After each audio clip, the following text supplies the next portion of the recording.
Let me open it up. Thoughts on phase 2. Let's see what he says. Yo guys, Punkrat on another video. So it's been a while since I made a monologue style video. I think maybe 2 or 3 weeks at this point. And honestly, I didn't really intend on making one. The thing when it comes to these types of videos is something sort of just pops up and I just feel like I have to talk about it. That's what I do with my videos too.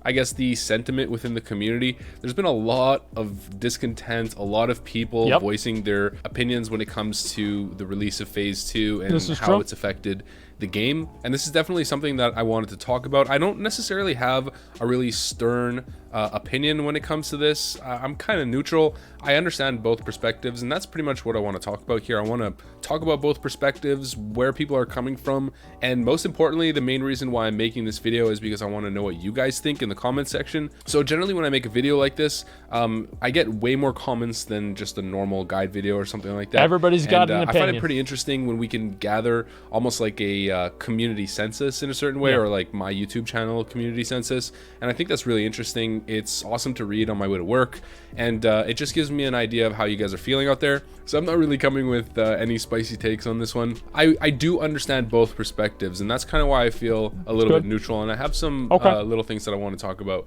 in relation to it. So phase 2 released, and there's a huge sentiment of people that feel as though it ruined their classic experience. People are saying it ruined the game. There's tons of people, mostly Alliance players, that are looking to quit, transfer off, things like that. And this is actually something that has actively been happening. And I think a couple days before phase 2 released, I don't know if you guys noticed how Blizzard opened up transfers, and initially they were not faction specific.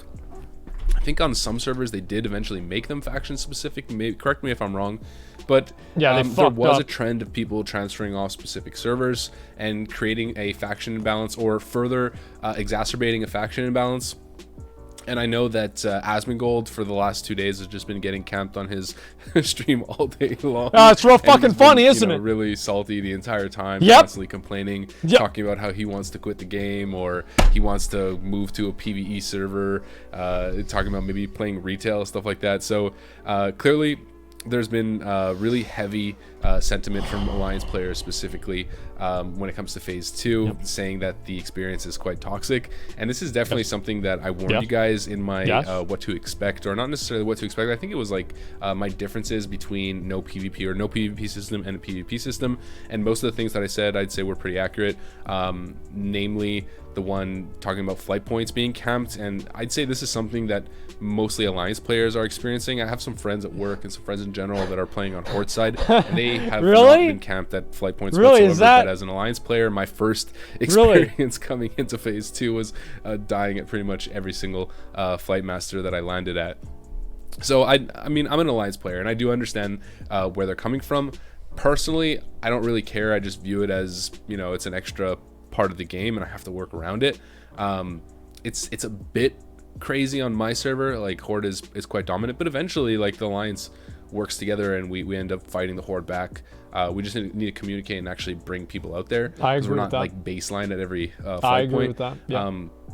So personally, it doesn't really bother me that much, but I do understand how it could really get on some people's nerves. And I tend to view the game from my perspective, which I'd say is more of like a hardcore perspective. And you know, on this channel, I've tended in the past to not necessarily be so open when it comes to catering to casual players, but at the same time, I think that there has to be, you know, a middle ground.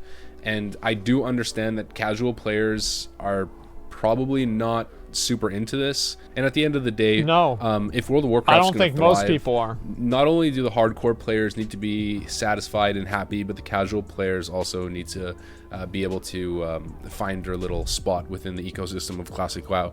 And right now, I feel as though that's not necessarily the case for a lot of people. Leveling alts on Alliance side has pretty much become It's borderline impossible. Not impossible, but just very difficult.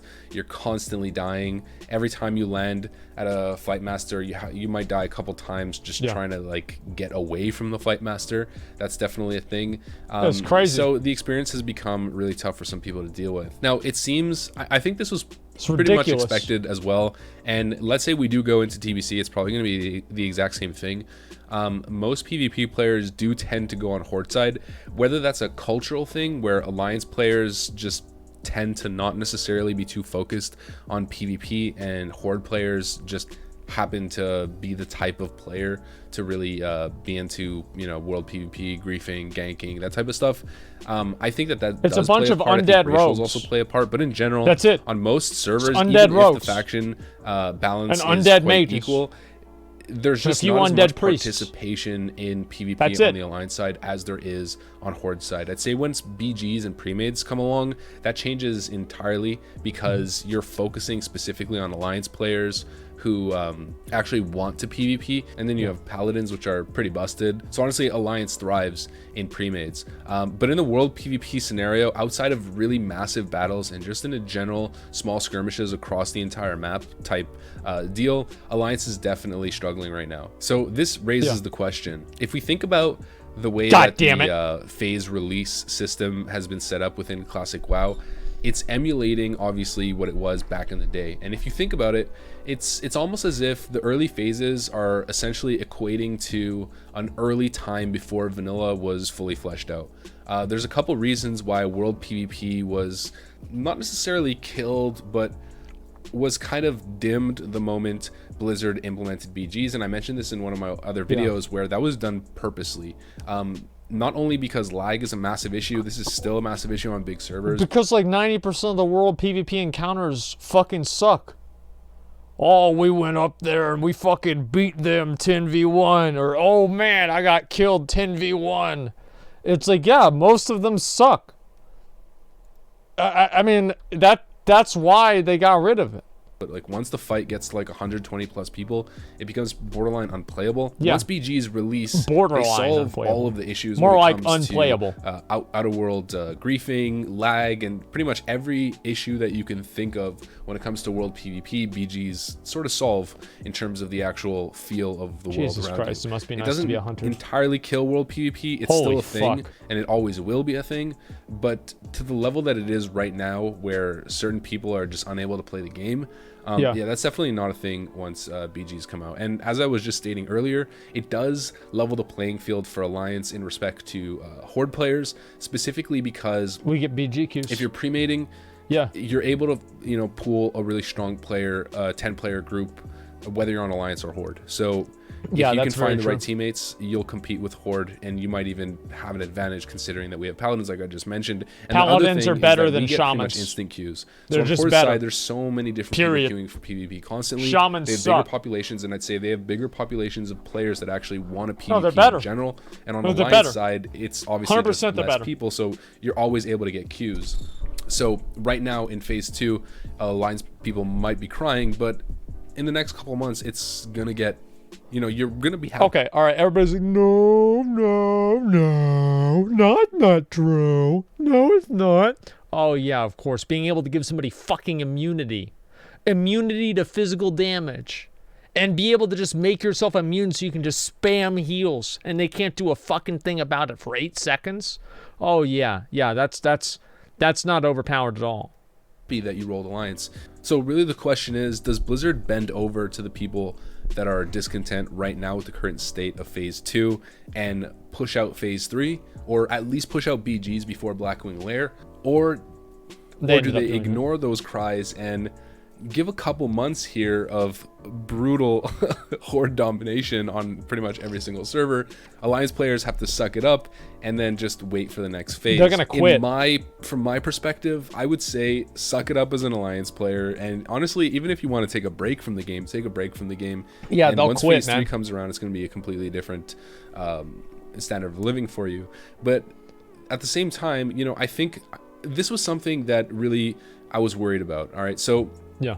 when it comes to vanilla, I was obviously probably one of the biggest advocates for Classic WoW, and I still am, obviously. But you've probably heard me mention many times that I think the Burning Crusade is probably the best World of Warcraft experience outside of the social dynamic, outside of the world battling dynamic. Like, there's specific elements that are missing, I'd say, in TBC, but as an overall experience, especially for everybody, TBC is really good. Let's be real. Is probably the best World of Warcraft experience in my humble opinion. Okay. And I knew that vanilla was going to appeal to a specific player, absolutely, and I am one of those players. But I did also know that on the other side that it would deter some people, and it might be its own worst enemy in a certain way, where some people sort of give up on it, where they're just like, this is too tedious, like 30 freaking Dreamfoil for a flask and a Black Lotus, like screw this game, with the world PvP element, the leveling elements, like there's specific little things in Classic that just appeal to one type of player and almost neglect another. Now, I've also made videos in the past talking about how Classic is casual friendly, and I still do believe that, although I'd say less so now in Phase 2, considering that the entire world is a war zone. But the Burning Crusade, I say, is the best element of that. And basically what I'm getting at here is that I think Phase 3 is probably a little bit closer to that TBC style experience, just for the fact that there's more things to do at endgame with the introduction of BGs. I know the sentiment is that maybe Blizzard's blasting through these phases a little bit too fast, and I think if we were to just speed through Phase 2 and go right into Phase 3 once again, just skipping, or maybe then bringing in Phase 2.5, right, where they bring in BGs, is that going to make people even more angry in respect to this notion? Like, is it the right decision? Is it going to hurt the Horde players who are having an absolute blast right now? Is it going to hurt the hardcore players who think, well, if you can't take it, then go find another game or stop crying, blah blah blah. There's always a different perspective, right? Or is it the right business decision for the longevity and the health of the game to sort of find a middle ground so that everyone can actually enjoy the game? Because if you think about it, like, I think even... How long do you guys think the Horde BG queues are going to be? How long do you guys think they're going to be?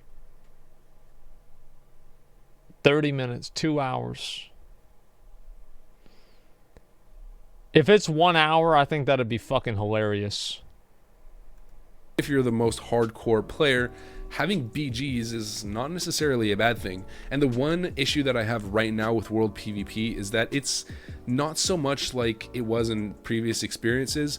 It's so focused on like massive groups where it doesn't really play out. Well, because there's so many people on the server. BGs are a thing, of course. There's less people out in the open world PvPing, and the world PvP that you experience is more like 2v1s, 2v2s, 3v3s, 1v1s. It's more of like a controlled environment. Mostly the 2v1s, though. Skill is actually, an important factor, where right now it's just these massive like clusters of either 40 versus 40, or it's like you land at a flight point, or you turn around a corner and there's just like 15 horde that just immediately fill up your biological cavities, let's say.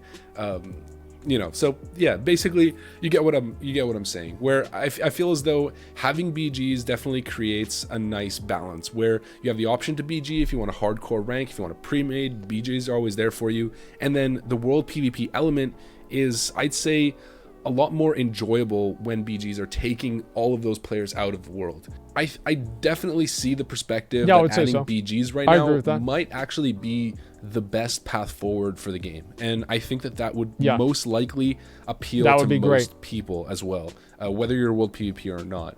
And I'm literally saying this because, not because necessarily it bothers me and that I'm gonna quit the game, but I don't want other people to quit the game. I want people to keep enjoying Classic. I want them to be there for Phase 1 to Phase 6.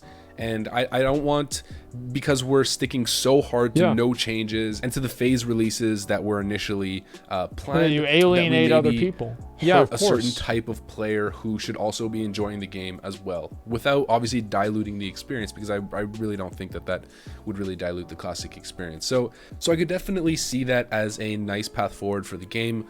I don't think that it'd be too detrimental. In fact, I think it might have an opposite effect. I think it might actually be the right decision. Yeah, hopefully to make. everybody's logged in by that's now gonna be for the Blizzard's meeting. decision to We're make, about to obviously. do it in a minute. And another thing that I want to say is this add-on spy that people are using that's really hurting rogues.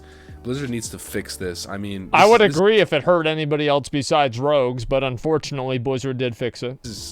I haven't downloaded it, but I've been reading forum posts. Yeah, I don't and use the add-on either. People talking about it. I used it like twice. This add-on spy, where it basically scans your vicinity and tells you apparently if a rogue is near you, even in stealth. Maybe I have that wrong. Let me know in the comment section. That's like super unhealthy for the world PvP dynamic, and that's obviously every rogue player is hurting on the inside with this add-on. So no, they're not. Like, they're disgusting and they have no soul, so they can't feel anything. For group add-on, I think maybe they should be looking into this one and potentially taking it out. That's just simply not true. I don't see that as a net benefit to the game whatsoever. In fact, it seems like a heavy detriment. And also, Epstein didn't kill himself. So if you guys like this video and you want to see more like it, of course, if you like the monologue style videos, then leave a comment, leave a like, potentially hit the subscribe button if you want to support me, and hit the notification bell if you want to be notified whenever I post a new video. So that's pretty much all I got for you guys on this one. And maybe you heavily disagree with me. That's fine. Go ahead and leave it in the comment section and let's see where everybody stands. Thanks for watching, and I'll see you on the next one. Peace.